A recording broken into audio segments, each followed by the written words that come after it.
Kemudian yang ketiga, golongan siapa lagi disebutkan, iaitu golongan yang wa ba'duhum umyun yataraddadun. Yang keberapa? 4. Yang keempat, mereka yang buta, berkeliaran ke sana, mundar mandir ke sini, berulang alik, yataraddad. Dia tak tahu nak pergi mana, dia buta. Ini kalau tuan-tuan baca dalam Quran pun Allah disebut.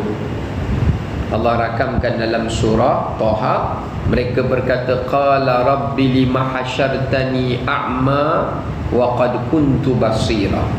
Ya Allah, kenapa engkau bangunkan, hidupkan kami balik dan kadang kami buta.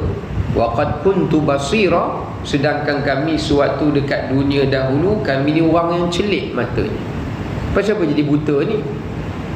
Masa dekat dunia dulu kami spek mata pun tak pakai, laser pun tak buat, lasik pun tak buat, elok cerah mata.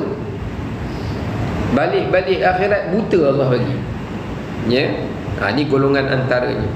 Wa ba'duhum summun bukmun la yaqilun. Dan yang kelima, bangun ke akhirat pekak, bisu, gila. Macam mana tuan? Dalam pekak, bisu, tapi mata dia tak buta lah, tapi Allah bagi dia gila. La yaqilun, tidak berakal. Ya, dia tidak berakal. Ya, maknanya Allah SWT jadikan dia ni bukan dari kalangan orang yang berakal. Walhal dekat dunia dahulu dia adalah orang yang berakal.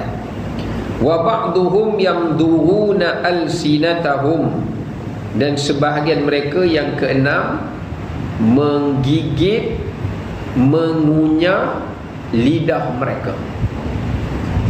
Lidah ni kunyah, tuan-tuan kunyah sampai lumat. Macam mana saya baru 2-3 hari lepas kena ulcer dekat lidah pun, Allah, nak makan pun sakit lah, kunyah pelan-pelan, selera makan pun hilang kan? Bayangkan kalau kunyah, bukan takat gigit, kunyah lidah tu. Tak boleh bayanglah dia keadaan yang menyakitkan itu. Baik.